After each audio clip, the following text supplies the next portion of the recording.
Yojaku. Apa sih yang kalian lihat setelah mendengar istilah Ucu Keiji? Ya pastinya Gavan. Dan dilanjutkan bersama Sarifan juga Saider. Tapi apa kalian tahu bahwasanya Ucu Keiji ini merupakan sebuah pelopor pop culture tokusatsu legend yang mempengaruhi budaya tokusatsu bahkan manga anime dari masa lalu hingga masa kini yang akhirnya mempunyai istilah bernama Metal Hero. Dan di Indonesia kalian pasti kenal istilah segede gaban. Apa itu segede gaban? Nah, mari kita simak video bahasan Retro Ren hari ini dengan kembali ke suasana nostalgia era 80-an guys. Let's go!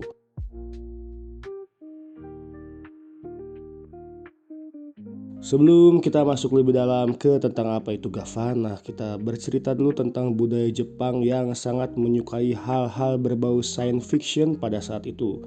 Walau tema ini sebelumnya sudah populer dari tema seperti Ultraman dan lain-lain ya. Tetapi seiring berkembangnya zaman dan perkembangan budaya yang maju, keanekaragaman industri hiburan mulai berbeda. Dimulai dengan populernya movie Star Wars pada tahun 1977 yang pada saat itu menjadi pop culture Hollywood yang sangat mendunia. Dari anak kecil hingga orang dewasa pasti menyukainya. Jepang pun dilanda dengan demam Star Wars karya George Lucas ini. Demam Star Wars ini membuat rumah produksi tokusatsu berlomba membuat tokusatsu dengan tema serupa. Seperti contoh Toho dengan War in Space yang sangat kental dengan tema seperti Star Wars ditambah filmnya yang sangat kebarat-baratan.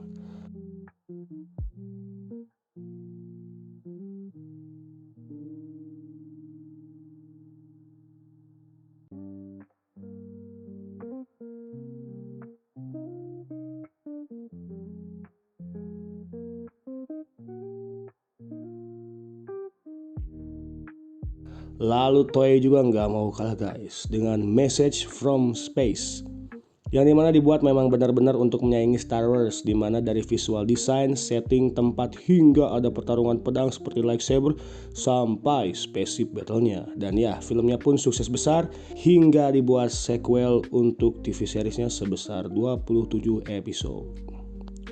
Suburaya juga nggak mau kalah guys, tapi kali ini mereka langsung membuat TV series sebanyak 24 episode bernama Star Wolf, dan pastinya aspek seperti Star Wars di sininya sangat meniru banget guys.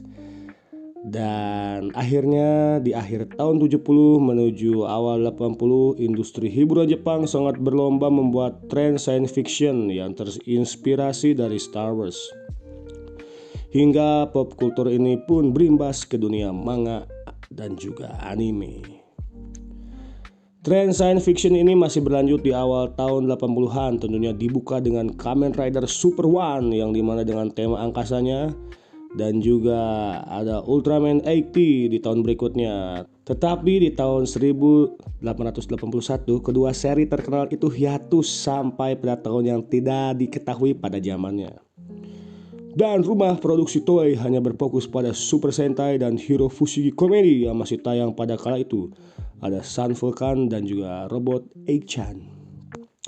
Hal ini membuat Toei ingin membuat sosok hero yang belum ada pada sebelumnya. Toei langsung mengerjakan sebuah desain kepada seorang ilustrator. Pada saat itu ada sebuah ilustrasi berupa robot metalik menggenggam pedang berdiri di markas luar angkasa. Ilustrasi ini dibuat oleh Katsushi Murakami yang dimana kala itu beliau ilustrator dari pabrik manufaktur mainan di Jepang bernama Poppies, yang akhirnya beliau ditunjuk menjadi head designernya. Setelah melihat ilustrasi ini, Toei producer kala itu Susumu Yoshikawa langsung tertarik dan terinspirasi untuk membuat pahlawan baru yang bisa melampaui Kamen Rider. Ditulis oleh Shozo Uehara yang sebelumnya menjadi penulis di berbagai proyek Suburaya dan juga Toei. Mengambil inspirasi dari proyek manga dia sebelumnya berjudul Super Lady Queen of Galaxy, yang dimana manga ini bercerita tentang seorang gadis Ryusei Hikaru yang dimana juga dia adalah seorang model dan juga reporter yang dapat berubah menggunakan kalung pemberian ayahnya yang bekerja sebagai pemimpin Federasi Polisi Luar Angkasa dari serangan alien luar angkasa dengan alat-alat dan juga kendaraan yang canggih. Wah, keren guys ya. Space Jari Z adalah nama pertama yang digagas oleh Toei, tetapi seiring berjalannya waktu menjadi Space Sheriff Gavan. Diperankan kembali oleh aktor veteran Toku yang sebelumnya berperan di Battle Fever G dan juga Denziman, yaitu Kenji Oba yang merupakan performer dari Japan Action Club. Japan Action Club sendiri merupakan klub yang dimana anggotanya dilatih untuk menjadi stunt dan juga adegan action ya. Makanya kalau kalian lihat di series Gavan ini, Kenji Oba banyak memainkan peran bahaya. Gavan juga digambar kembali oleh Ryo Noguchi yang ilustrasinya sangat terkenal di proyek Tokusatsu Toei. Kalau kalian lihat gambar ilustrasi pas mau jadi iklan, nah itu gambarnya ya. Legenda komposer musik Chumei Watanabe berkontribusi juga untuk beberapa komposisi musik di sini. Os dan endingnya pun dinyanyikan oleh penyanyi yang suaranya sudah sangat khas di kalangan penggemar tokusatsu. Yap, ada Akira Kushida. Nama Gavan sendiri terinspirasi dari aktor Friends yang lagi populer di Jepang ya, aktor Prancis, yaitu Jean Gabin. Random banget ya. Awalnya sempat dinamai Space Detective Z dan Ginjiro atau Ginbert. Yoshiaki Kobayashi ditunjuk sebagai main director yang sebelumnya sudah banyak mendirect project Tokusatsu Toei. Gavan menjadi project ambisius Toei, melahirkan sosok pahlawan yang belum ada, dan pada kali itu Gavan menjadi cikal bakal terbentuknya Metal Hero Series yang dicintai banyak orang. Gavan tayang pada tanggal 5 Maret 1982 sampai 25 Februari 1983 di stasiun TV Asahi.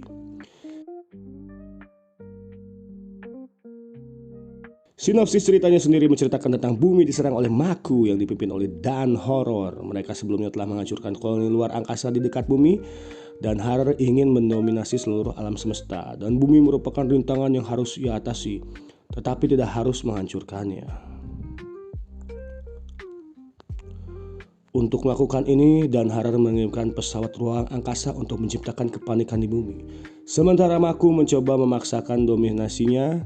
Space Sheriff luar angkasa Gavan dari Kepolisian Federal Galaksi tiba dengan pesawat luar angkasanya bernama Dolgiran. Dia berasal dari planet Bird, planet tempat para sheriff luar angkasa dilatih dan ditempatkan saat dipanggil. Gavan diminta untuk membela bumi yang merupakan planet asal ibunya sambil diam-diam mencari ayahnya yang menghilang. Gavan dibantu oleh Mimi, putri komandan Kom, dan diberi informasi oleh Kom dibantu oleh Marin di planet asalnya. Gavan pergi ke bumi untuk melindunginya dari Dan Horror dan rencana jahatnya. Dia menetap di bumi secara diam-diam menggunakan nama manusia yang sebenarnya, Retsu Ichijoji, dan dia juga mengambil pekerjaan di Avalon Riding Club di Jepang. Kepopuleran Gavan ternyata berdampak luar biasa hingga dibuat sequelnya, yaitu Sarifan dan Seider, dan di mana akhirnya mereka menjadi trio Uchukeiji. Kepopuleran Metal Hero berlanjut hingga akhir 90-an dan melahirkan seri-seri lainnya. Tapi nanti kita bahas di video yang lain guys ya. Pada tahun 2012 pun menjadi anniversary Gavan yang ke-30, di mana Gavan Kenji Oba kembali muncul crossover bersama Super Sentai yang sedang merayakan endingnya juga, yaitu Keizoku Sentai Gokaiger. Dilanjut dengan Gavan the Mummy, di mana memperkenalkan Gavan baru bernama Type G ya, yang diperankan oleh Yuma Ishigaki sebagai Geki Jumonji yang menjadi junior Retsu Ichijoji. Di sini beberapa cast utamanya sebagian comeback memerankan perannya masing-masing. Legasi Gavan ini berlanjut ke movie Superhero Taisen Z, Uchukeiji Next Generation, Sarifan and Seider movie, Gavan vs Deka Ranger, juga spin-off-nya Space Squad Girls in Trouble, Gavan vs Q Ranger.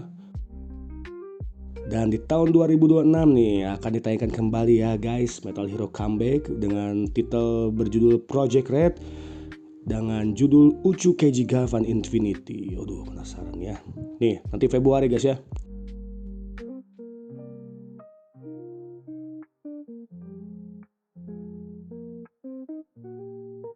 Kepopulerannya di berbagai dunia membuat Gavan memiliki banyak julukan. Di Filipina, Gavan disebut sebagai Sky Ranger Gavin. Entah kenapa padahal di opening lagunya udah jelas itu Uchukeiji Gavan. Kalau di Prancis berjudul XOR atau dibacanya XOR itu gimana ya? Lengkap judulnya itu XOR Les Sheriff de l'Espace. Di Brazil lebih sederhana, hanya Space Cop. Di Malaysia bernama Space Cop Gaban, dan di negara kita tercinta yang sangat bahagia ini, Gavan sendiri sama seperti Malaysia menggunakan nama Gaban. Kebanyakan orang Indonesia menyebutnya segede gaban atau sebesar gaban. Serial ini populer di Indonesia dan ada satu catatan, ada patung yang berupa seperti Gavan di Ancol ya guys pada zaman dulu itu. Tapi udah lama dihancurkan, sedih juga tuh ya. Di Ancol, patung Gavan sendiri sering dijadikan objek foto yang wajib bersama keluarga yang wisata di sana. Gavan sendiri telah menjadi meme. Kata ini digunakan setelah kata sifat untuk memberikan gambaran keberanian. Misalnya besar gaban, sangat besar ya. Atau gaban betul, benar-benar berani. Awal muncul Gavan di Indonesia adalah lewat video Betamax yang diimpor oleh PT Indovi Indahmas sekitar tahun 1985. Kepopuleran seri Gaban di Indonesia membuat karakter ini muncul di acara aksi panggung bersama dengan Google Five di Istora Senayan pada tahun 1987. Selain aksi panggung, kepopuleran Gavan juga merambah ke acara dan film Indonesia seperti di film Warkop DKI, Depan Bisa, Belakang Bisa pada tahun 1987. Di mana nih Dono pernah bercosplay sebagai Gavan ya, meskipun kemunculannya cuma singkat.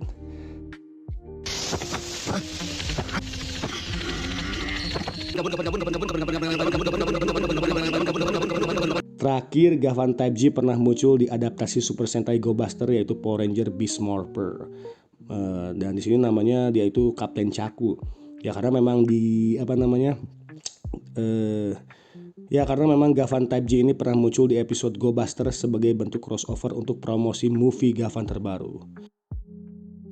So that is guys, sedikit cerita tentang Gavan ya. Apa itu Gavan, apa itu U2KG. Yang sudah berumur kayak aku, kenangan apa sih yang udah didapat setelah menyaksikan hero kita satu ini? Boleh komen di kolom komentar ya guys ya. So thank you udah menonton, jangan lupa like, comment, share, and subscribe. Sampai jumpa kembali di video Retro Ren berikutnya. Dan Februari siap-siap ya, Project Red U2KG Gavan Infinity. Asik, wish you and thank you and bye bye guys. You.